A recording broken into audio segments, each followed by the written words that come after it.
to clear America's railroads when they're blanketed by massive snowfalls, the Rotary snowplow stands a spine-shivering 16 foot 6 inches tall, takes up 48 feet of track, and weighs a snow-stomping 137 tons.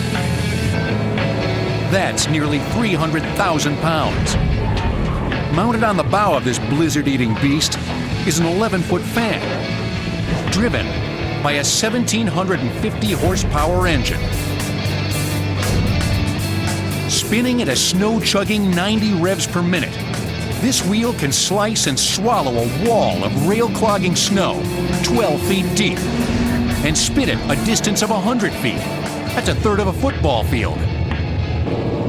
The cold fact is, when it comes to clearing snow from California's Sierra Nevada mountains, this is hands down the biggest stick in the railroad's bag.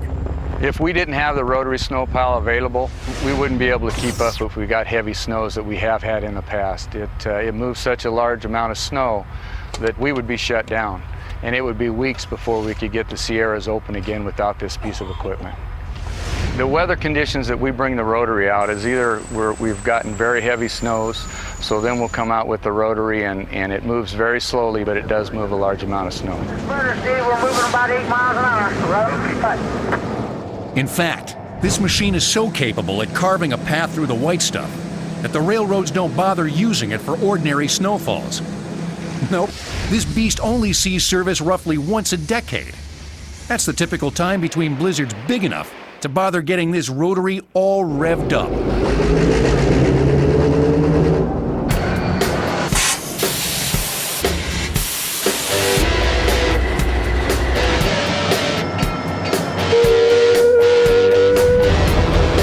The last time we brought the Rotary out was 96 and 97. We'd had over 500 inches up on top of the hill when we averaged 450 in an average year. And we had a 12.5 foot bank, so we brought the Rotary out, and then the following day we plowed from Emigrant Gap to Truckee and cleared the railroad up. To put together a snow train, we will start with a Rotary on each end. Against those rotaries, we will have a B unit, or what some people call a slug. That's a locomotive that powers the blade itself. Then there's 2 locomotives in the middle, which are AC locomotives. The wings on the side, they're developed to operate so we can cut a wider path. And so we can shoot that wing out there and actually give us another foot. So that's why the wings are so important to us, is to just make our path wider, and it picks up more snow for us. Believe it or not, rotary snowplows are not modern inventions. This once steam-powered machine was actually built back in 1937. But while converted to diesel-driven electric in 1957, it still uses these boiling hot vapors to keep this snow-blowing operation on track. The thing we use the steam for is to keep the windows clean, to keep the joints for the wings working, and of course we still have the steam whistle, which everybody loves.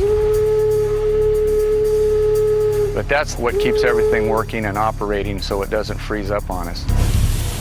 Well, I guess you could compare it to a dragon as the steam comes out and as it hisses at you, and it looks like it's alive and breathing when we have it fired up and actually operating. Okay, here we're at the front of the Rotary. As you can see, we have the blades. Those are 11 feet across. The snow is picked up into the blade as it spins, and it goes out the top. Depending way up there at the top which way we have the chute going and the blade rotating, that's the direction that we will throw the snow. Here we're in the Rotary snowplow control cab. And up here we have, these are rather unique, windows that rotate. These were developed by ships at sea when they were in high seas. As they rotate, you never see anything hit the windshield. So when we're in heavy snows, we don't see anything hit there at all. It's always clear. But what's never clear while operating in these conditions is what's on the hillside above you. Go banging through a mountain pass with this snowplow, and the mountain could come crashing down. Well, whenever we have the Rotary out, it's generally potentially dangerous because we've had very heavy snows. In that case, we're in slide conditions. And so the biggest thing that we probably worry about is slides off of the side of the hill that may come down and bury us or tip us over. In 82 and 83, they had 194 inches come down in a few days on a base of 94 inches. We weren't blowing the whistle, we were being as quiet as we could because we were so concerned about slides.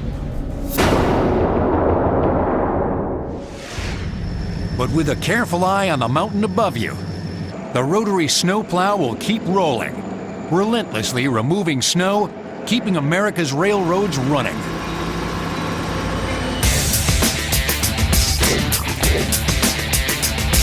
Yeah, it's a pretty incredible machine. It is very powerful and it does move a lot of snow. And consider how long it's been out here operating, that it's pretty incredible that it still works today like it does and as well as it does.